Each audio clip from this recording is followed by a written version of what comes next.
Oke ya, bisa dimulai ya sekarang ya. Spidol mati nih. Papan tulisnya putih, mulus. Udah kayak yang di ruang lab TI. Itu terlalu bersih.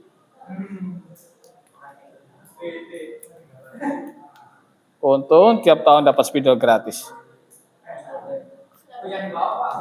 Hah? Alah, suwen amat. Oke, kali ini kita akan belajar tentang ini materi dasarnya ya.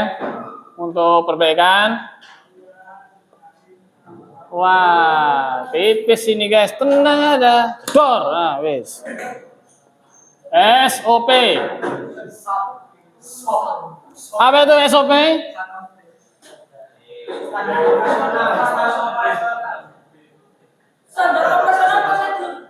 Prosedur. Standar operasional prosedur. Tulis dulu di buku kalian. Jangan sampai nggak ditulis, rugi nanti. Karena ujian keluar.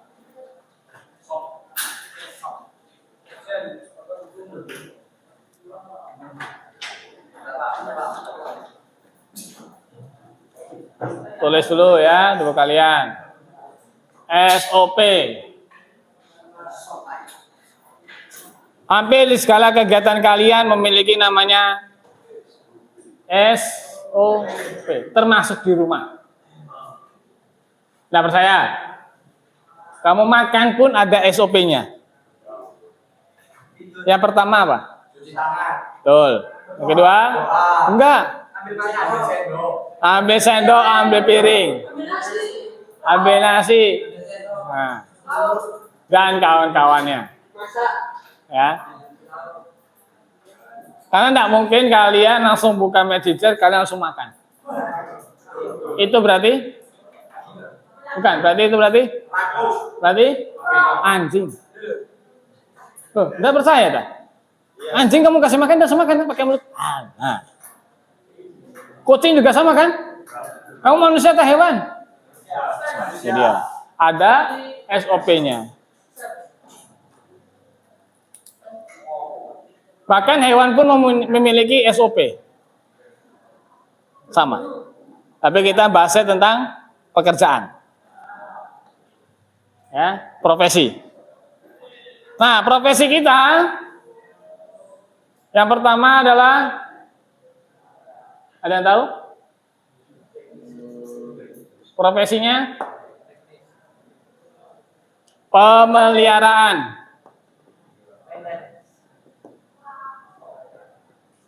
Yang kedua apa? Perbaikan. Semua ini harus pakai SOP. Wajib. Oke, sekarang pengertiannya SOP. Catat.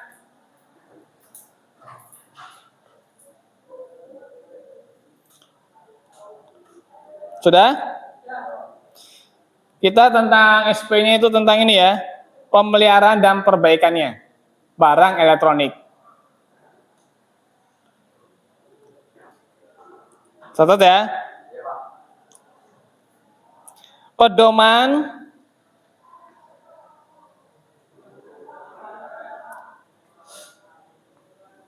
kerja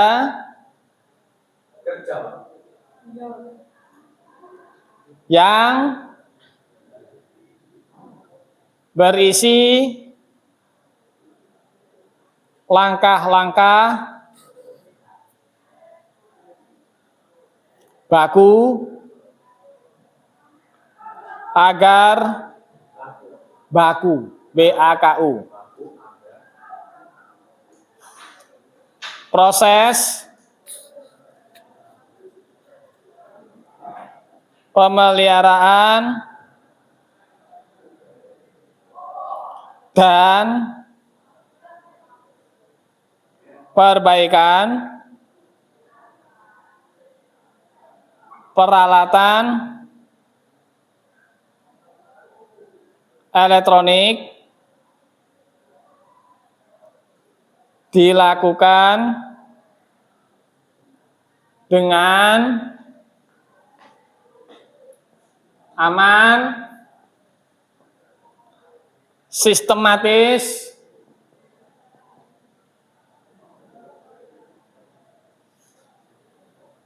sudah? Terus efisien,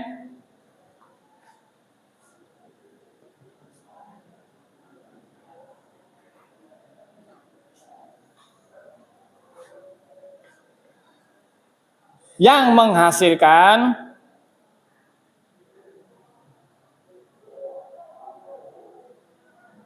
kualitas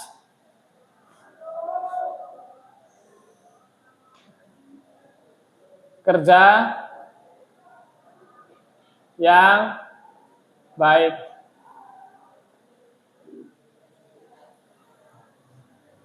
Nah, itu pengertiannya. Supaya melakukan dapat hal ini, kualitas kerja yang baik, kamu harus bisa melakukan hal ini.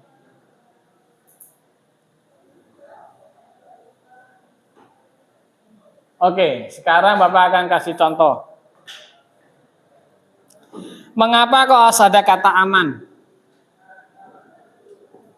Kenapa? Betul. Supaya kita tidak terjadi kecelakaan kerja. Contoh, kalau kalian perbaiki barang elektronik, kecelakaannya salah satunya apa? Kesetrum.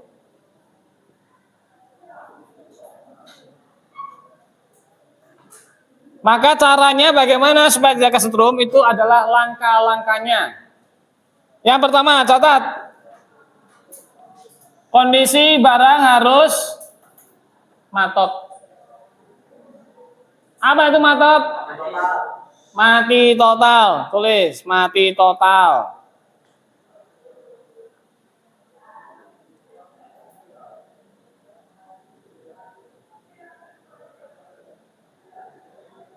Apa yang harus dilakukan supaya barang elektronik itu mati total?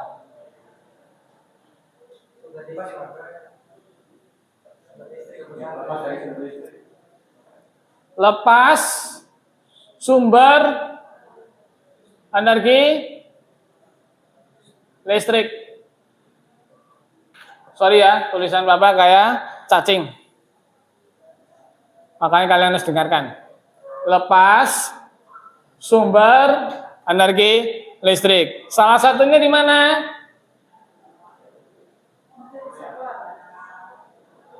Cabut kabel power yang ada di stop kontak itu loh, kamu cabut. Contoh, kamu servis kipas angin nih.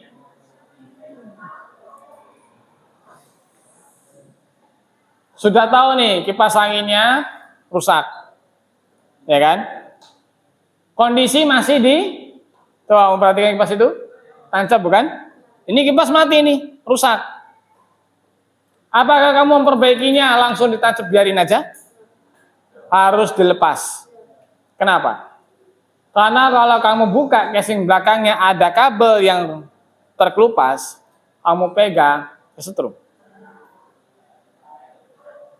Atau kabelnya konslet kumparannya mesin itu di bodinya, sehingga kamu pegang kipas kesetrum. Bodinya itu berarti ada kumparan di dalam dinamonya yang terkelupas, dia nempel dengan besinya.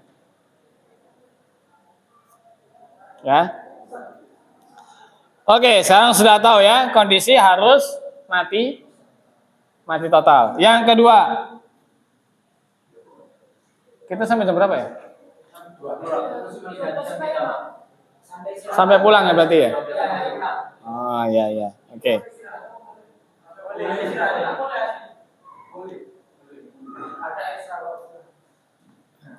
Ekstranya belum ada ya, bulan Agustus ya biasanya. Oke, lanjut. Kondisi barang sudah mati total nih, sudah kamu cabut. Langkah berikutnya apa?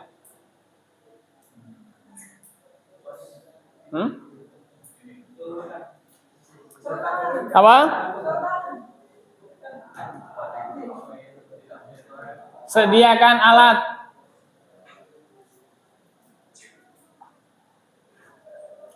Alat ini mencakup, kalau kalian main tegangan tinggi berarti yang wajib punya sarung tangan. Biasanya kalau kamu kerja di PLN.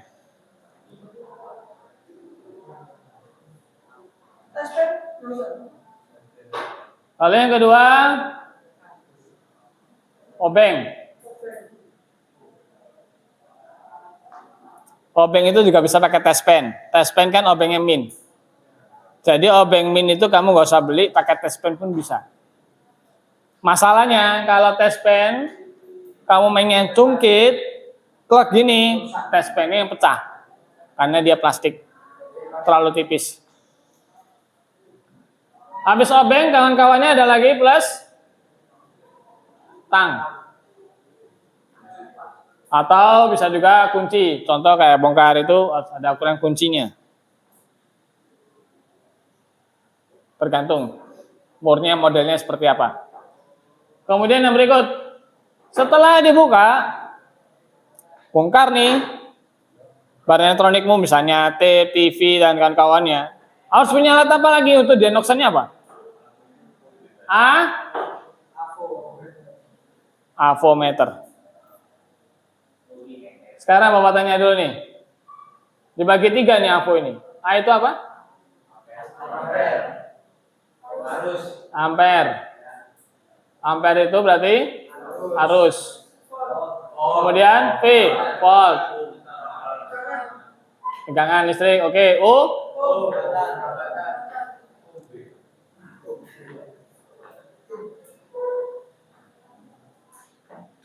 Kalau sudah punya alat ini, 2 ini, lakukan pertama, prosedur pertama. Cabut dulu, matikan dulu. Kalau kamu kerja di industri, pabrik, apa yang dimatikan? Biasanya MCB-nya. Dimatikan dulu. Kalau pekerjaannya rumah tangga, di rumah. Rumahnya orang, maksudnya. Kamu mau merangkai lampu listrik seperti ini. Apa yang harus kamu lakukan? Matikan dulu MCB yang di rumah. Kecuali tanganmu anti listrik, nggak masalah, ya. Atau ingin cepat modar, monggo, itu pilihan, ya. Jadi MCB yang di rumah itu adalah termasuk colokannya juga, lepas semuanya. Nah, kalau kita bikin baru listrik, seperti lampu memasang rangkai gini kan baru, colokan baru, betul? Terus kamu connect kan dengan kabel sumber utamanya. Berarti harus apa? Barusan diomongin. Matikan MCB-nya. MCB-nya di mana? Yang dari PLN langsung. Ya, yang dari PLN langsung. Kalau di industri itu juga sudah sediakan, dia kalau kamu turunkan langsung mati total. Lalu yang kedua, sediakan alat. Kalau kamu merangkai sebagai seorang engineering, merancang, avometer jarang dipakai. Yang dipakai adalah sarung tangan dipakai enggak? Jarang. Kebanyakan dipakai apa? Obeng dan kawan-kawannya, termasuk gunting. Ngupas kabel, terus habis itu isolasi, dirangkai. Sarung tangan ini kalau tegangannya tinggi, misalkan kamu kerja di PLN, mampir ke rumahnya orang, pasti orang itu pakai sarung tangan, karena dia untuk melepas kabel sumber utamanya kan masih ada listrik yang nggak bisa dimatikan, karena kalau dimatikan mati semua.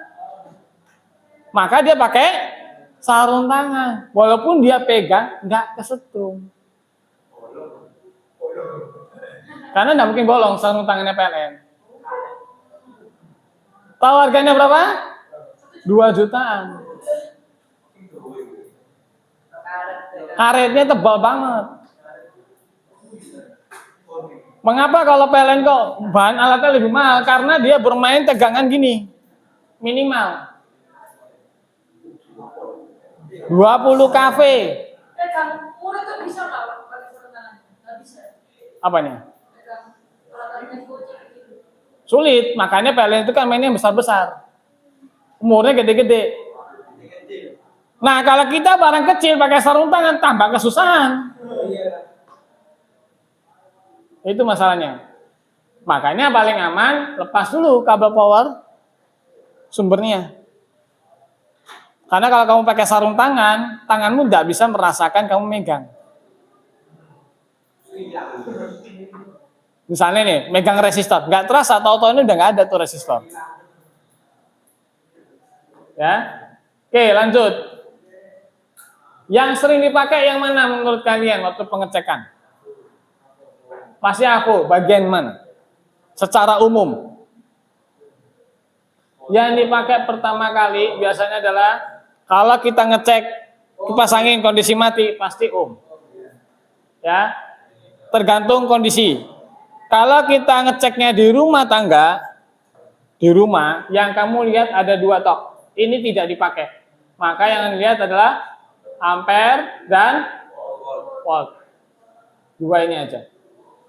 Contoh, colokan listrik itu kalau kamu cabut, yang kamu ukur apa? Tegangan. Maka volt.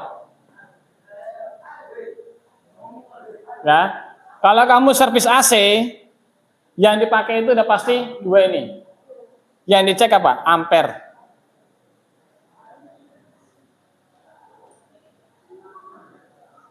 Kenapa kok ampere?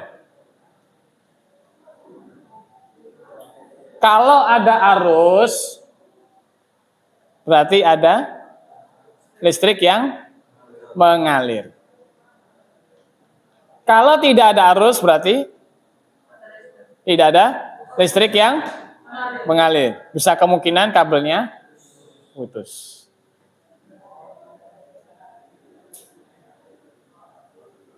Makanya kalau kamu teknisi atau tukang, ya toh, atau seorang engineering perancang, wajib punya alat ini. Ini. Ibaratnya kalau nggak punya alat ini, yo berarti dia bukan teknisi, akuntansi.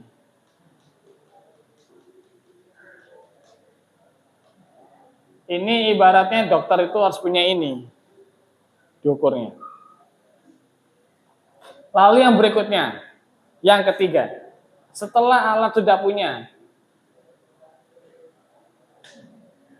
apa yang harus dilakukan? Nih, kamu servis, contoh, punya Magicom di rumah? Alat punya nih, obeng punya, Avo punya, terus apa? Ya tinggal bongkar lah. Berarti tinggal apa? Tinggal aksinya toh.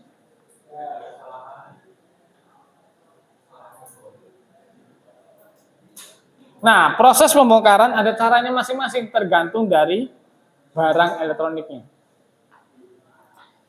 Kalau elektronik TV, cara bongkar paling tercepat adalah dibanting, betul?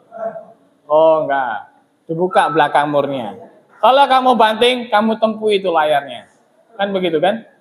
Kalau servis handphone, supaya pengen cepat membuka casing belakang, gampang, buat baterainya meledak.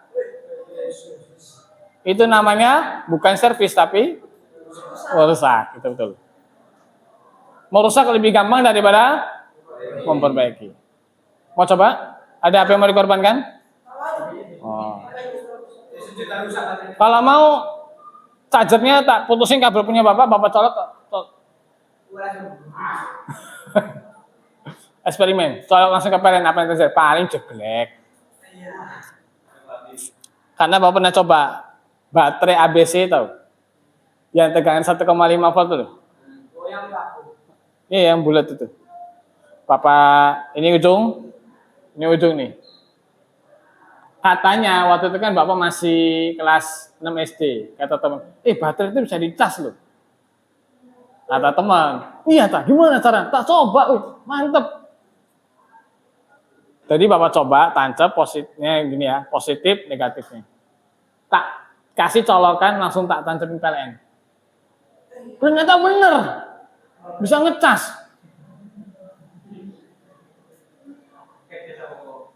Pas dicolok, Dua langsung jeglek. Mantep. Nah, udah tak coba itu. Ternyata ada informasi yang dia kurang dari teman Bapak. Apa? Pakai apa? Charger. Kurang asem. Jadi ada alat charger untuk ngecas baterai. Bukan langsung colok ke listrik. Namanya juga anak SD. Ya masa iya kan? Yang dia lihat kan cuman ini ditancap katanya bisa ngecas. Bener dia aman, ternyata ada alatnya. Nah semenjak itu Bapak Mentamia bikin alat charger sendiri. Belajar itu ilmu charger itu gimana prosesnya. Itulah yang Bapak jalani.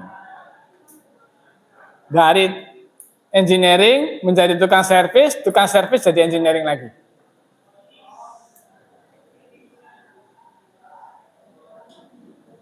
Berarti pertanyaannya, tinggal apa yang harus kalian lakukan? Tinggal ini, aksi aja. Nah, sampai sini dulu. Ada yang mau ditanyakan? Untuk pemakaian alat dan kawan-kawannya memiliki prosedur juga.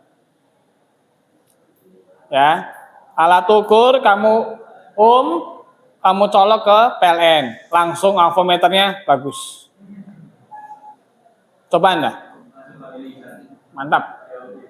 Paling ya bau-bau harum dikit lah. Mantap.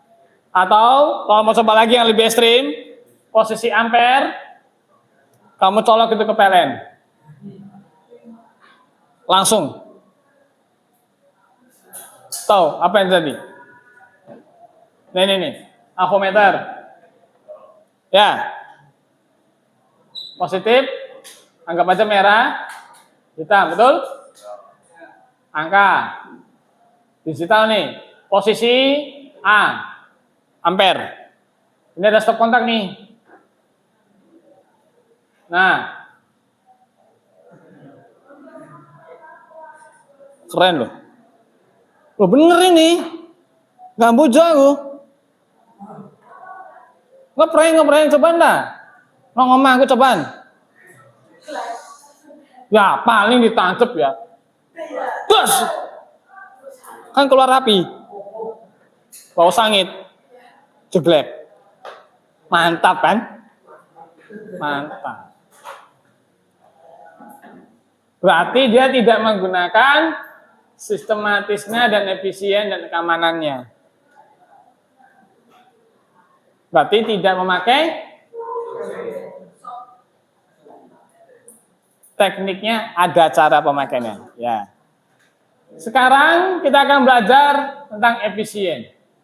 Efisien biasanya dipakai oleh orang engineering perancang.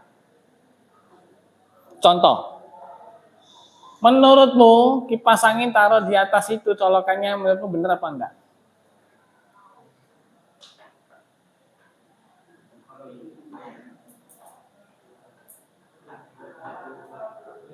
Coba, ayo, pikir. Logika coba.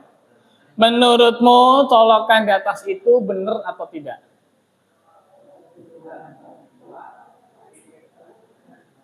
Tergantung lihat sudut pandang, itu jawabannya. Kalau dibilang efisien, enggak efisien. Mau ngelepas, leren naik, kursi. Itu enggak efisien. Aman. Kalian nggak sampai ke atas. Nah, apa namanya? Lepas copot. Aman kan? Safety, tapi nggak efisien. Sistematis? Yes. Kabel makan jadinya pendek. Tapi ingat, tidak efisien. Boleh nggak? Boleh, karena dia melihat nilai titik ke sini. Keamanan. Sekarang, lagi lanjut. Kalau kalian memasang AC di rumah, nah, tak kasih bocorannya, ilmunya. Pasang AC, kebanyakan orang teknisi di rumah, itu langsung ini AC, Di sini ada colokan, dia langsung colok begini, ini langsung ke PLN. Nyalakannya pakai remote. Secara sistematis, betul. Ya, dari keamanan nggak aman. Dari efisien 50-50. Contoh, kalau dari anak kecil aman, betul ya. Tapi kalau dari segi orang tua, dari segi customer, orang-orang yang dari dewasa, nggak efektif. Kalau taruhnya di atas, ini di bawah, ini di atas. Kenapa kira-kira? Kalau AC-nya tinggi, 2 meter, lu mau naik pakai apa? Pakai tangga kan? Kalau enggak punya tangga, kursi korban. Naik-naik susah. Makanya kalau kalian merancang AC, posisi seperti ini, jangan pakai stop kontak di sini. Stop kontaknya udah bener, tapi jangan langsung ke PLN. Tambahkan MCB di sini. Masuk ke MCB dulu, baru ke PLN. Tapi MCB jangan taruh di atas, on. Kamu kebayang nggak PLN kasih MCB di atas rumahmu, di luar atap, terus tau-taunya jeblek. Nah, kebayang nggak coba kamu? Harus pakai apa itu? Tangga nggak punya, nyilih tetangga. Tetangganya nggak nusin duit KB. Mentak-mentak beli, hilang duit 300. Tangga yang dibeli rapuh, naik buat masuk IGD, patah tulang. Efektif nggak kira-kira? Enggak. Ya. Jadi caranya bagaimana MCB-nya? Harus bisa dijangkau. Misalkan Bapak tinggalnya segini, berarti MCB-nya di sini. Jangan di bawah. Kenapa?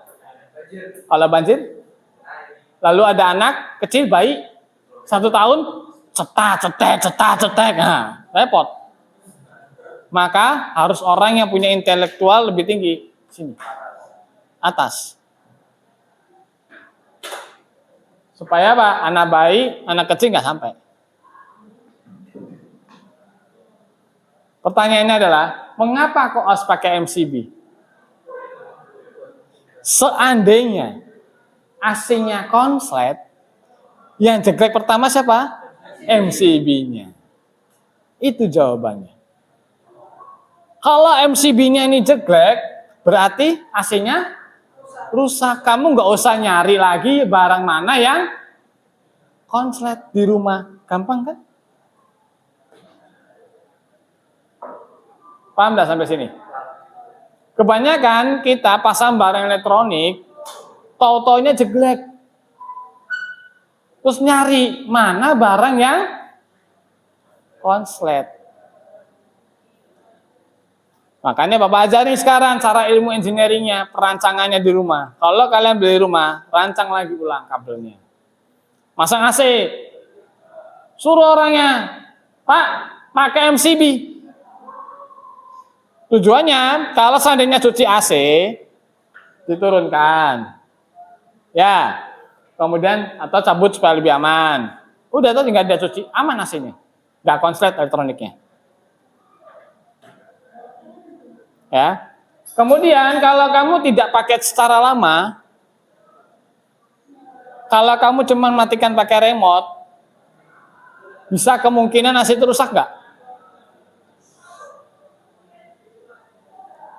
Bapak ulang lagi nih. Kamu punya TV di rumah? Matikannya pakai apa? Remote. Apakah TV itu masih menyala? Masih. Kenapa? Nah, kira-kira bisa rusak nggak barang elektronik itu? Itu dia. Berarti cara paling aman bagaimana? Dicabut. Iya. Matikan pakai remote lalu cabut. Barang elektronik itu selama kamu ada aliran arus masuk ke dalam barang, ya, mesinnya bisa rusak. Ini Bapak harusnya tidak beritahu ini. Karena nanti awet semua ini barangnya. Termasuk AC. AC sampai sekarang yang Bapak rancang di sekolah Bapak yang di SMP itu, yang Bapak bilang pakai MCB, sampai sekarang belum pernah rusak. Sudah usia 7 tahun lebih. Sampai lampunya itu mati loh. Lampu LED-nya yang tulisan angka loh. Yang seharusnya muncul misalnya angka 16 gini ya. Sampai cuma tinggal ini hilang. Loh. Astagfirullah. Terpaksa gue PR nih.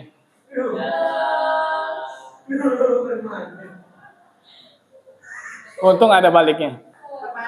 Iya, sorry ya. Tenang aja. Soal permainan gampang gue bersihkannya pakai thinner beres. Iya. Makanya kok masih dihapus, kurang aja. Padahal kemarin Bapak cari-cari nih. Ternyata jebakan Batman sendiri. Inilah nggak pakai SOP. Contohnya. Gobloknya di mana? Ayo coba. Gobloknya di mana? Nggak dibaca. Tulisan ini dibaca cuman snowman. Nggak dilihat permanen, kurang asem. Tenang. Cara menghilangkan ini pakai apa? Thinner bisa, minyak kayu putih bisa, beres semua.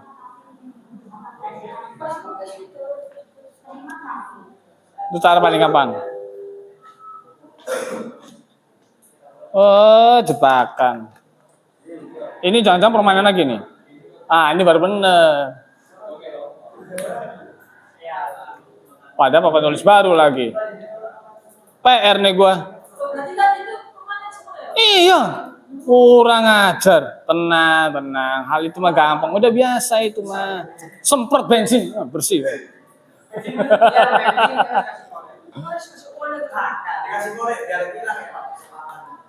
Thinner. Caranya kalau papan tulis ingin mengkilap, itu pertama pakai thinner B lapisannya. Jadi kamu kan tahu papan tulis udah lama. Ini ya, papan tulis kalau masih baru ini ada minyaknya nih. Tapi yang lama yang di bawah TI itu minyaknya udah nggak ada. Kalau kamu raba, coba kamu raba. Licin nggak? Coba cek. Licin kan? Ini ada lapisannya. Pakai thinner minyak. Jadi waktu ngapus gampang. Tapi kalau udah kena permanen, gak usah bingung. Kasih thinner A spesial, selesai. Bensin selesai. Minyak kayu putih beres. Sama-sama minyak. Tenang, gue udah eksperimen kok. Belum nyoba minyak goreng. Atau enggak minyak baby oil. Kamu tahu ngilangin solasi? Yang solasi, bekas solasi? Itu kan bekas tuh, bekas stiker-stiker. Ngilanginnya pakai minyak kayu putih bisa, atau baby oil. Langsung beres. Tapi kalau gitu nanti diputar dulu ya guys. Nanti gue benerin. Gampang itu. Ada lagi sampai sini mau tanya? Gak ada? Gak ada yang mau tanya? Aman semuanya? Kenapa? Yang mana?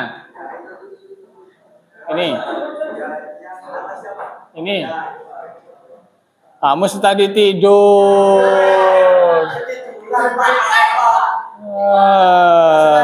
Loh, memang sengaja kalian tidur tuh Bapak nggak akan bangunin. Loh, makanya tak kasih tahu, makanya nggak ada yang bangunin. Kalau ngantuk tinggal bilang, Pak, izin ke kamar mandi.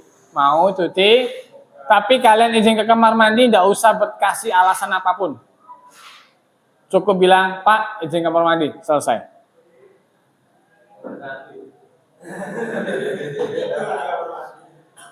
Ya, itu pernah Bapak lakuin sih. Izin kamar mandi, bener, gak dosa lo ya, cerdik lo ya. Ke kamar mandi dulu. Baru turun. Kan begitu kan? Nggak salah. Nggak salah. Kan betul izinnya, ke kamar. Itu orang cerdik seperti ular. Tulus seperti merpati. Tulusnya kan nggak bohong. Cerdiknya kayak ular. Ah, tuh, haus rek. Datang. Ah, permisi, pakai kamar mandi. Oh ya, silakan. Kamar. Ah, lega ngoyo sih. Mariku turun ke bawah. Bu, ada kopi. Ah. Terus ditanya, kok lama? Biasa Pak, alam. Kan betul. Alam apa? Haus. Wah, Bapak jadi ngajarin sesat ini buat kalian. Bahaya. Oke ya, nggak ada yang bertanya sampai sini? Mengenai ini? Dan akhirnya Bapak sendiri tidak pakai SOP. Parah. Nggak ada? Oke, sekian sampai sini. Sampai jumpa lagi guys. Thank you. Tepuk tangan dulu untuk diri sendiri.